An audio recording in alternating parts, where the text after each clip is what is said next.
Hello, everybody, and welcome to Versus, brought to you by the Art Fight Podcast. Every week on Versus, we match up one fighter and one artist from the past or the present in a winner-take-all three-round battle. In the first round, we'll introduce our fighter. In the second round, we'll introduce our artist. And in the third round, we'll reveal our scorecards and declare our winner. I am Joe Nolan. I'm here with my co-host, Brian Siskin. Let the battle begin. This week, our fighter's fighter, one of the greatest mixed martial artists of all time, Matt the Immortal Brown, faces off against heavy metal guitarist and songwriter Dimebag Darrell. How you doing, Brian? Man, I'm great, and I'm super excited about this one, and I hope that people understand that as much as this is versus, it's just the same as in the fight game as anything else. People that have an incredible respect for each other or people that were inspired by each other are people that have to face off against each other. So it is no slight. Matt Brown absolutely has respect for Dimebag Darrell. Rest in peace, Dimebag Darrell. But either way, we're going to hash this out right now, and I'm looking forward to it. Yeah, me too. It's really funny, but I do think that we've only been doing this for a few weeks now, but I think sometimes, like you say, just like in the real fights, you end up with these sort of oil and water matchups. You want to see the striker against the wrestler and things like that, or the finesse fighter against the brawler. But in today's case, it really does feel like if Dimebag Darrell, fought in the UFC, he'd be something like Matt Brown, and vice versa. You actually mentioned right before we got on air that Matt Brown actually does play guitar, and of course he plays loud, heavy metal guitar just like Dimebag Darrell. Yeah, I think that the other part of this, I think that's gonna be interesting, and we'll get into it. But I think that among many parallels, obviously, like playing guitar, it's also they are both. I think artists that have been a little bit misunderstood in certain ways relative to their technical proficiency versus just their power. Yeah, I think that's true. And like as we said in the introduction, we're going to start by introducing our fighters. So for people who maybe don't follow the UFC, or all of our artist friends who tune into these crazy shows and don't know a whole lot about the fight game, Matt Brown is a UFC mixed martial artist who actually retired recently but has come back again recently, as many of our favorite fighters do. So he's kind of still quasi active as a fighter in the UFC right now. But he is one of these guys. When you look up his page on Wikipedia, the thing that really stands out to me is that Matt Brown, although at one time he was the International Sports Combat Federation East Coast Welterweight champion, or he was in that championship. I thought. Anyway, Matt Brown's not necessarily the guy who is, always wearing the belt or getting the crown or the number one guy in the world.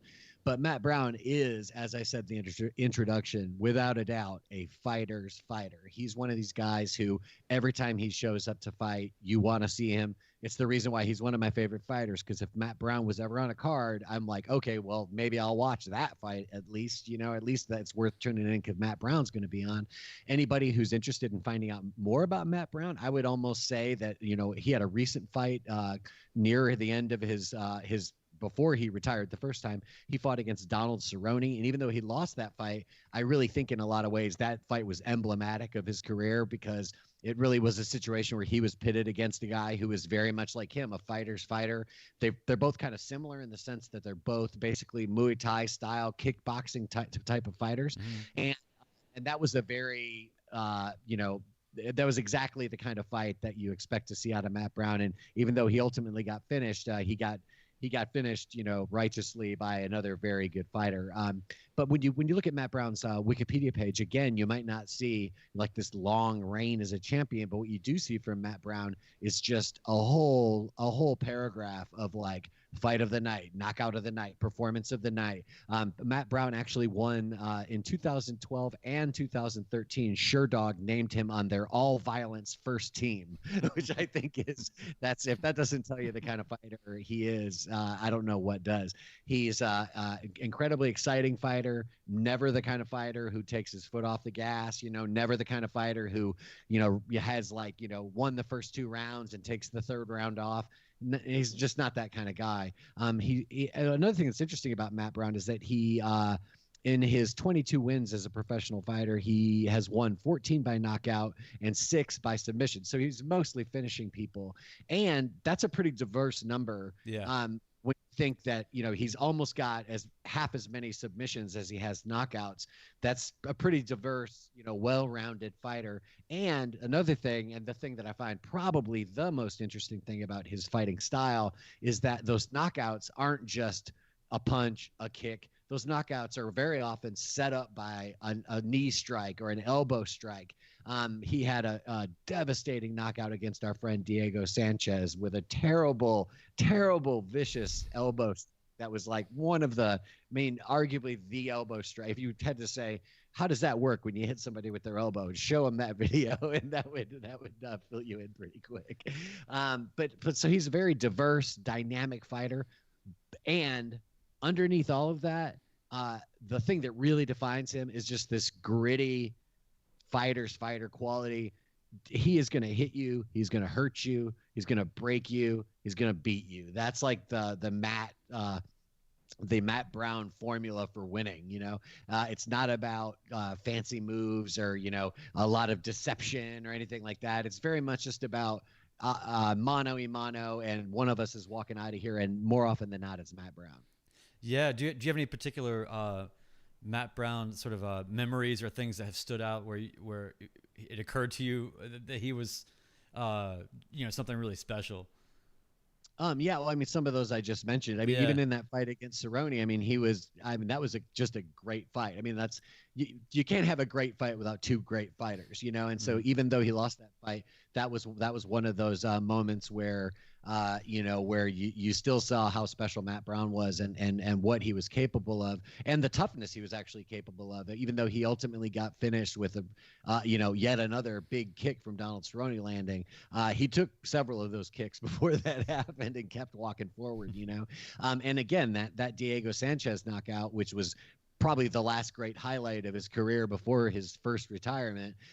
That was just a crazy moment, where he, very much had a guy in trouble. Matt Brown often gets people in trouble up against the fence before he finishes them. And in this case, he sort of, showed that sort of poise of like the pro that he is, and just sort of reached out with one hand to sort of just stop the target in space. Kind of gently cradled Diego's head for one moment before he just threw this right elbow like from the other side of the cage, and just dropped our friend Diego very, very suddenly and very, very without pause to the canvas. So but he's got a lot like that. I watched a couple of different Matt Brown highlight reels, sort of just getting ready to talk about all this stuff. And it's, he's got the highlight reels for sure. Yeah. Awesome. So now it's on me, right? My turn. Yeah. So tell us about Dimebag Darrell. So Dimebag Darrell, his original name, actual name is Darrell Abbott, Darrell Lance Abbott. Born in 1966 in Ennis, Texas. He and his brother, his older brother, Vinny, grew up and started playing music. In fact, Dimebag, as he became known, started actually playing drums. He actually started playing drums, and then but his brother Vinny was basically like, I'm better than you are, so you should play guitar. And then they would play music together, and he started playing guitar that way. So over time, miscellaneous musical adventures and learnings and things. He was growing up. I feel like, similar in generation. We were all getting pelted by Kiss and Black Sabbath, and then later on, Metallica, early Metallica, and I think that what was really pivotal for them, and we had really kind of have to talk about them as sort of a tandem, because they ended up being in the band Pantera that. Became really what Dimebag was known for. And he was deeply inspired by all that. There's, stories of him standing in front of the mirror in Ace Frehley makeup, even before he even really knew how to play guitar. He just knew that was his thing. So, speeding ahead, when they started Pantera and some of the prior musical incarnations of what became Pantera, and I can sort of recollect this, like if you think about the 80s, a lot of the metal music from the mid 80s, early to mid 80s, and then walking our way into the sort of get to the late 90s or late 80s. There was this transfer period between glam rock, spandex, makeup, big hair, to sort of hardcore music and metal music really starting to take a different hold. And they were sort of in the spandex and hair phase, I think, for a while. And I think that Dimebag was never really comfortable with that. But ultimately, they became more authentic to themselves as they formed Pantera and sort of adopted this these hardcore sensibilities. So Dimebag's guitar style, known for essentially like groove metal. It's like hardcore music that is slowed down, and that's partly I think inspired by his influences also of like Billy Gibbons, ZZ Top, some of that Texas Southern kind of blues based feel. So Right. one of the things too I think is very interesting is that Dimebag never. I think he said he took one guitar lesson and the guy gave him a scale or something to practice, and he's like, "Fuck this, man! Like, I don't have patience for this." He's completely self-taught, and getting down to it in terms of what Dimebag accomplished. I mean, he's forever considered one of the most influential guitarists of all time. Certainly one of the greatest metal guitarists of all time, and in that sort of pantheon with Randy Rhoads and Eddie Van Halen and all of that, and here's where the stories kind of cross a little bit, but Pantera was they really hit with this album called Cowboys from Hell, and then after that I think they really came to their full fruition with the album Vulgar Display of Power, and I think anybody that's a Pantera fan would sort of probably agree. But it was whatever Matt Brown's elbows are, that's what that record is. Just merciless, beautiful, violent sound. Yeah. And so anyway, quickly just trying to, I guess, get to his unfortunate, really tragic, very dark death. Pantera eventually, kind of splintered. And then he formed a band called Damage Plan. And Damage Plan, and think about this too, like bands that were very successful and then they sort of dissolve. And then these very successful musicians are sort of starting new projects. And what do? They do what they know. They go back out on the road and they play small clubs, where they were playing huge shows. Now they're playing small shows to a lesser, to a more niche audience again. But Damage Plan was playing in Ohio. It was Columbus, I think. Yes, Columbus, Ohio. And tragically, they were in the middle of their first song, and some crazy young guy, like 25, with some serious issues, took out a 9mm and just started shooting, and to everyone's horror and surprise, and Dimebag Darrell was shot and killed in that moment. And here's where the story gets really interesting in terms of these two battling it out today. Is just that Matt Brown was at that show. Is that true? Matt Brown saw this happen. Are you kidding me? With his own eyes, he was there. I thought it was a coincidence just that Matt Brown is actually originally from Ohio, and that Dimebag died in Ohio. I thought that was enough of a coincidence, but he was actually there. Yeah, you can find the story. I think it was Damon Martin on maybe Bleacher Report, or I forget where it was, but wow. And also there's a video of him talking about this on Mac Life. But basically, he's recollecting. I mean, he was right there. He basically was scheduled to go work, and something got screwed up with his union work. He was late for a gig, and so they told him not to show up. So he was just kind of kicking around, didn't know what to do with himself. Saw a sign, Damage Plan's playing. Holy shit! I didn't know that they were even coming to town. Goes in and has this very detailed story that he tells about hearing the band sort of one by one falling out and trying to figure out what's going on, and then thought that Dimebag was stabbed, but in fact he had been shot, and then talks about running out of the place for a minute, but then turning around and being like, no, and this is key, Joe, if you didn't know the story. Matt Brown is running out of the club where Dimebag Darrell and some others had just been shot. He turns around he's thinking to himself, if I'm going to get shot, this guy's going to shoot me in the face, not in the back. He's going to, like, I'm going to be looking at you if you're going to shoot me. You know So what I he mean? went back in. Yeah, I did. Well, yeah, he would never really fully got out. He just, before he fully left, and he was trying to figure out ways to help or whatever. And he ended up Right. sort of protecting himself. And then, you know, everything kind of happened, but incredible sort of parallel there.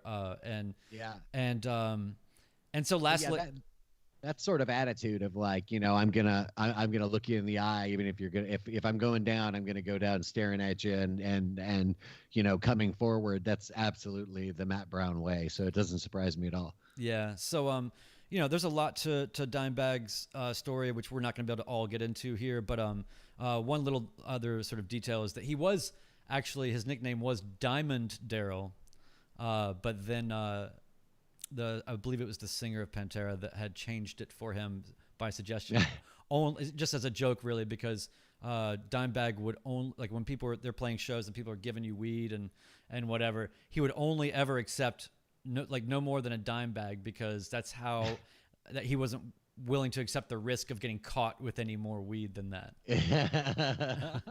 So he liked to party, but he had his limits, and he was a true artist who knew how to keep it under control. And one last little detail that I thought was really cool that I didn't know actually was that when Dimebag was buried, he was buried in a Kiss casket given to him by Gene Simmons, and also just prior to his death, he had met or been hanging out with Eddie Van Halen, and always had loved his Bumblebee guitar and was wondering about how to get a replica made of it or something. And Eddie Van Halen insisted that the original, you know, Eddie's personal guitar that he liked, that Dimebag had liked so much, be buried with him. Wow. So it's so sad, though. It really is. But the point is, yes, I feel like they are both immortal in their own right. Yeah, that's right. And we were talking about that earlier before we got on the air here, talking about, like, you know, that Matt, the Immortal Brown. I love the fact that, you know, when a fighter's trying to figure out what their nickname is going to be, I mean, just, shoot the moon, Matt. Go for it. Just go ahead and tell everybody you're never going to forget me. But that brings us to our third round. This is going to be very difficult, because I do feel like, you know, in their own ways, these guys really do sort of embody the same kind of spirit. And in some ways, I feel like they both have, you know, they bring a lot of the same things to the table. You know, in our first category, we talk about the effective use of their creative tools.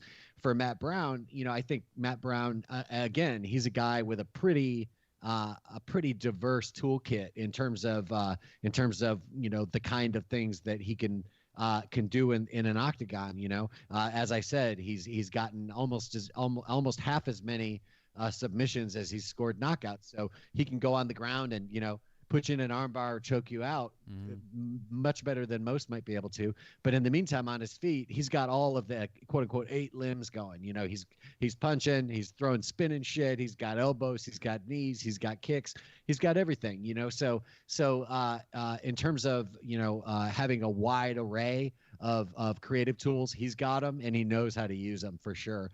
And the other thing that sort of really, it's probably the second category. I'll wait for the second category to talk about this other thing. But to me, Matt is for sure, you know, one of the reasons why he's it's not just his fighting spirit, but it's also the fact that he does bring this, you know, technical ability across a range of capacities that makes him such an exciting fighter. Right. I agree. And it's easy to look at highlights and define someone as, you know, oh, he's the guy with the elbows, but it's a lot more than that. And so what I'll say is, similarly with Dimebag, I think a lot of metal guitarists are within the sphere of metal, heralded properly and thought of with a certain kind of respect. But I'm not sure that the broader musical sphere fully understands or respects a lot of, I think, you know, sort of shredding, kind of distortion driven sort of guitarists in that realm. But in terms of Dimebag's skills, you know, no one doubts that he's one of the most preeminent guitarists to ever live. And if you want to talk about specifically what he was doing without getting too technical, Um, I think that his self-taught nature gave him a little bit of freedom to. I think he was much more keen to explore alternate tunings of the guitar. Um, I think he was a lot less bound by a lot of the normal sort of guitarist sort of considerations. And then at the same, because he just wanted, if he just gave the feeling, if it just had the power, if it just had the effect, then that was really all that mattered. It didn't matter about like sort of traditionally how did you get there or not, or anything like that. At the same time, he was incredibly wildly sort of consistent player, and you know, he did a lot of neat things. You know, he his use of sort of harmonics and voicings he's one of those guitarists where when you hear him, you know that it's him. And I think that especially in the realm of metal, where distortion tends to sort of flatten a lot of tonal character or nuance, perhaps of finger styles or whatever. Right. You know when you hear him, and it's because I think he was as much sort of a sonic kind of architect as much as anything else. And the last thing I'll say is that it's really beneficial. I think that anytime siblings are in bands, right, there's some weird, you know, sort of connectedness that they have. And so between him and his brother, who was the drummer, I think if you're a Pantera fan already and you already are familiar with Dimebag, great. But go back and really listen to how conversationally tight rhythmically his playing is in the fills, in the space. He played, and like I said, he actually started as a drummer. And there's something about guitarists that understand drummers that it really the sound becomes that much more cohesive because they're thinking alike in those ways. When Vinny's playing drum fills, he's talking as much with his brother as anybody else in all of those sort of turns in the music. And I think that for that kind of music where it's just about like in your fucking face, like to have as much sort of unity and power and uniformity behind the sound, I think is really powerful. So that's what I would say specifically with respect to Dimebag's skill set. Now, if we'll judge later, but I will say that generally, as much as Dimebag was completely preeminent and fully an artist, I'm not sure. I think that Matt Brown in his world is probably a little bit more well-rounded. You know, I don't think that Dimebag was gonna, compose classical music or play, Charlie Christian tunes on a hollow body, right? Right. I mean, but that's fine. Like, that's not I think you have to be. Well, I think I want to actually. Every time as we talk about these categories, I would rather score them now. As we talk let's do it. So why don't you go ahead and tell me what's your score here? I think that I'm so enamored with Matt Brown's fighting style, and it bothers me how little respect he's gotten for how varied his game is. I mean, you even said at the top, right? Like, he's a finisher, but he's a very diverse finisher. And I don't think he ever really fully got the respect that he deserved for that. So I would say in terms of, I'm going to base it on sort of, if we're talking about tools, I think that Matt Brown was a little bit more well-rounded. Let's just put it that way. So 10-9 is what I'm saying.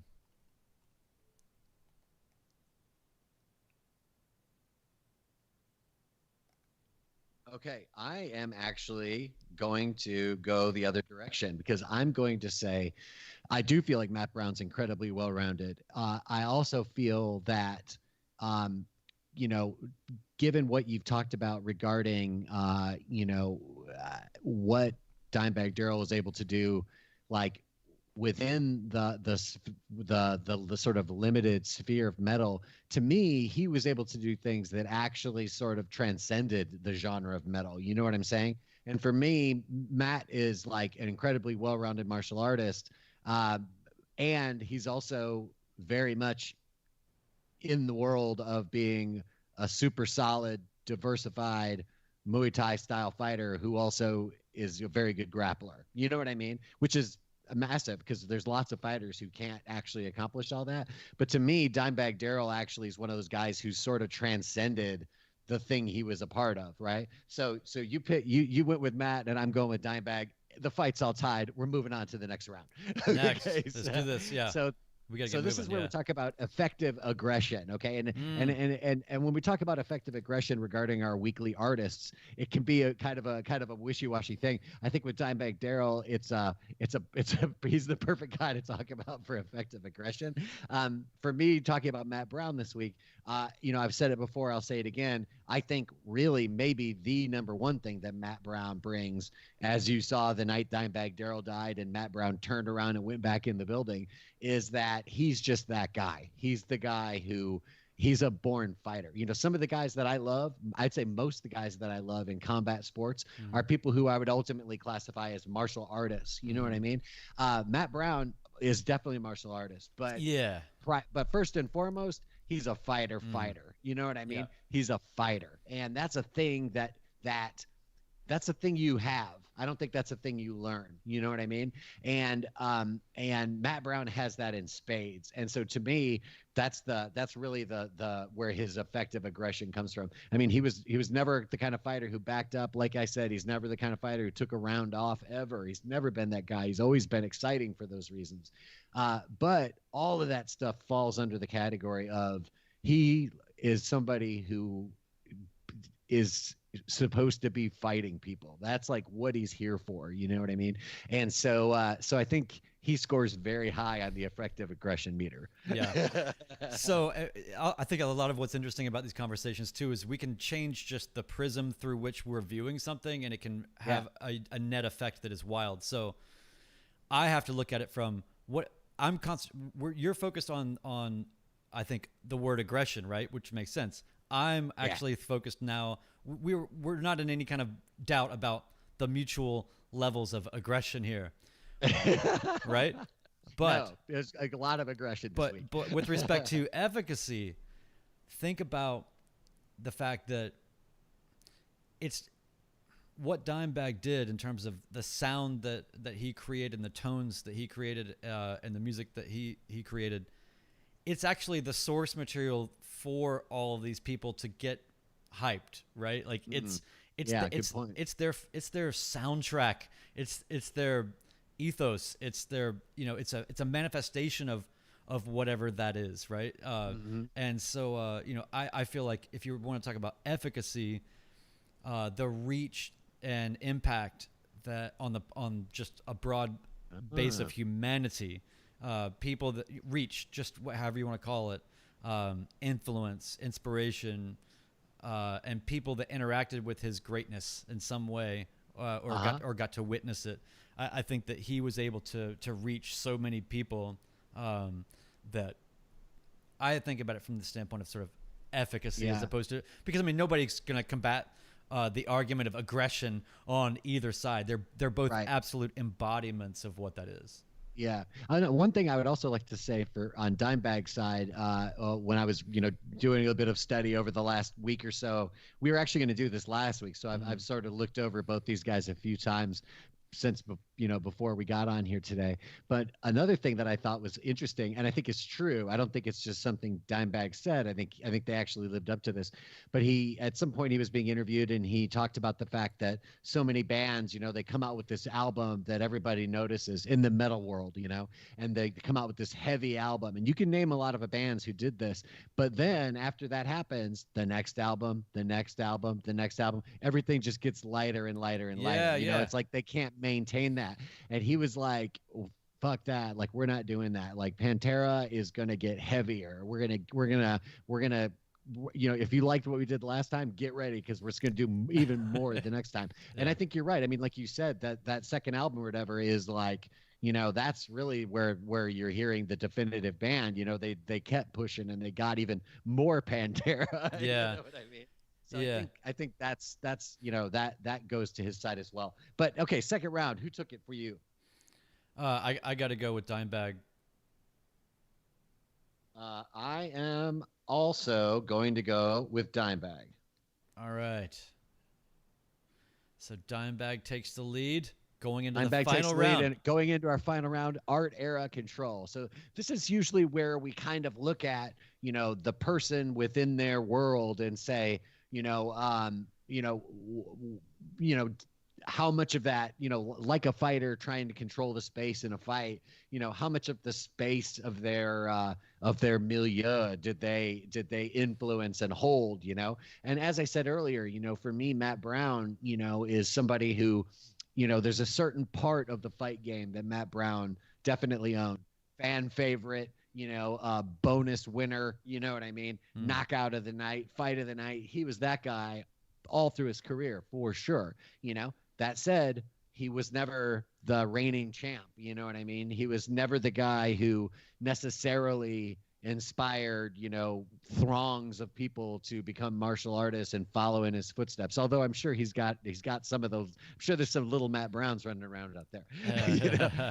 But at the end of the day, I feel like he definitely has left a mark. He definitely is somebody who's going to have a real legacy. He's definitely someone who any real fan of combat sports is always going to know who Matt Brown was, and is always going to, revere what he's been able to do.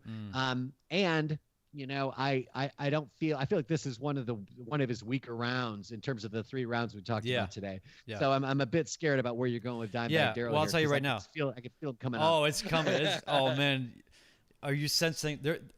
Vulgar display of power, right? So, I mean, all right. So, what is that track called? Oh man, it's like 5 Minutes Alone. Are you familiar with this track? Is that on Vulgar Display? No, but it's really. Let me back up here. You're handing me this round, and I appreciate it because you should. I'm not trying to hand it to you. I feel like slipping through my grip. You're right. So here's the deal. I'm trying to hold on to it. But here's what I love about it, though. Some people, for whatever reason, end up being a star, and some people don't. But that does not mean that when you really look at their craft and what they do, that's a reflection of that. But the one parallel I see is that Matt Brown has always been referred to as the fighter's fighter, right? Right. Same with Dimebag. Musician's musician, right? He's got that next door, indoor, or inside baseball kind of cred when it comes to musicianship. People as technically proficient and powerful as, say, Eddie Van Halen or, whoever else, they all knew that he was something really special. And, I forget what it was, but I think that Dimebag has several sort of guitar solos that are, 3 guitar solos that are in the top 100 metal guitar solos of all time, and Pantera's legendary, and there's no accolades being lost there. I don't think that Pantera is going to be in the Rock and Roll Hall of Fame anytime soon. I mean, I think that that's still, even as powerful and effective as they were, and what Dimebag's work was. I don't know if it's still even fully mainstream, right? But if you're comparing the two.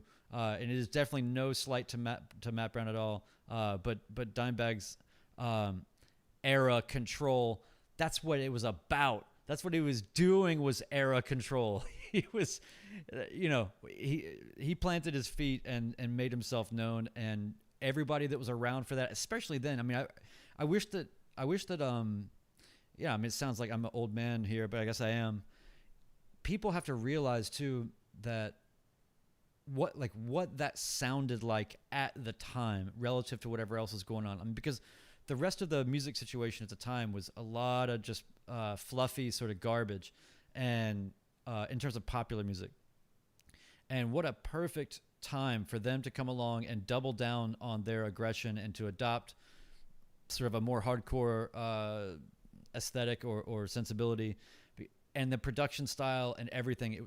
His drop D tunings and his just the sheer wall of tone and just gravity, the way that stuff translated through speakers in the late 80s and early 90s. It was one of those things where there was all the other music that was on, and then when Pantera came on, it was like blow your hair back, like what the fuck is this? It may sound more benign now, or not as aggressive perhaps because of the things that have come since, but none of those things would have happened in the same way without what they did. And there's only I feel like their music holds up pretty well. Yeah, I mean, and I'll be totally straight up. Like, I don't love all of their music, but man, when they were hitting it, man, they were really killing it, and it was just, it's. I tend to think about it more about, at that time. I remember. I'll tell you a quick little story. We're going long on this one for sure, but I'll tell you a quick little story. I was in college, and when I say I was in college, I mean I was in college for about a month and a half before I got kicked out of college. So this was a brief stint in college, but it was spring break time or whatever, and this guy, maybe it wasn't even spring. No, it was spring break. There was this dude that was just in my dorm or whatever that was a full-on metalhead dude, and he drove this old Dodge Conquest. I don't know if you remember those. I don't know why I remember that, but we were all gonna meet some people down in Fort Lauderdale or Boca Raton or wherever the hell we were going, somewhere in Florida to do stupid things. And this guy was like, Good place for it. full-on metalhead, just like he just would just eat no-dos by the handful, right? And he drove. He insisted on driving the whole way. We drove from the mountains of North Carolina all the way to Florida without stopping through the night, and the entire time he was blasting Cowboys from Hell the entire time, like at full volume. Like we couldn't even have a conversation. It was one of the weirdest experiences I've ever had. But that was my indoctrination to Pantera. Was just being driven on the highway at 3 o'clock in the morning by this insane metalhead guy who's packed full of no-dos and just going ballistic on Pantera. And I'd never heard it before. And it was like, oh, okay, this is a new level. Not to quote Pantera there, but it was unbelievable. So I just remember what it was like at the time. It was an incredibly shocking, just badass thing to hear at the time. So anyway, that's what I got to say. Yeah. Well, that brings us to our final score here. So I think we're both going with a win for Dimebag Darrell in the third round. Is that correct? Oh yeah, easily. So that brings us to a final score here. It's a unanimous decision this week, ladies and gentlemen. 59-55. Dimebag Darrell defeats the immortal Matt Brown, and everyone's a winner here on Versus. But that was a pitched battle there for a second. No, I don't understand the score. It's a 3-round fight, I thought. It is 3 rounds. Oh, okay. So, because you had 29-28, and I had 30-27. They were square on the first round. Yeah. Yeah. Okay. So, but yeah, I mean, it's it's been fun to go back and pull all that. I've just been blasting that shit today. It's just been really nice, and honestly, like a lot of that music feels really good right about now. Yeah, everybody should put that album on and then watch Matt Brown highlights alongside of it, because that'd be a beautiful pairing. Yeah, and go find. I mean, there's footage of Matt Brown playing guitar. He's good. I mean, he can play. Yeah, that's rad. Yeah, so go find that and check it out. And if on the off completely random chance that Matt Brown sees this and watches all 39 minutes of it, whatever we've done so far, please know that we definitely respect and appreciate. Yeah.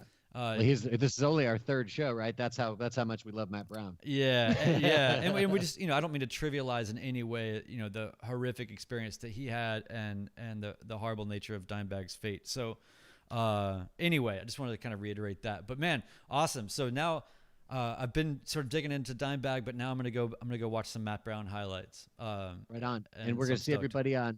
We'll be back on Thursday. We've got a very special guest. Should we preview that at all? Hit it. We've got a special guest coming from Vanguard Publishing. They're going to talk to us about a brand new book of Frank Frazetta's art. So we're going to get into some Conan and some Tarzan and all sorts of crazy fantasy art, and how Frank Frazetta's work actually had a massive influence on how people perceive those storybook characters in terms of, like the Conan movie looks the way it does because of those paintings. So we'll talk all about that on Thursday. Yeah, that's going to be cool. All right, so we're out then, right? Anything else, Joe?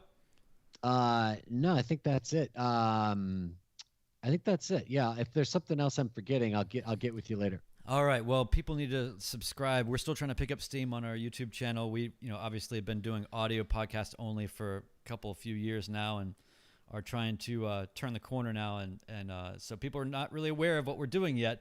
But if you are seeing this somewhere on the Twitters or on YouTube or wherever you are, please do the things, because it helps us sort of turn the corner on our sort of change from an audio only medium to a visual program in some ways. So we appreciate Audio, it. visual, live. Got the whole thing going on. Yeah, now, we're y'all. doing all the things.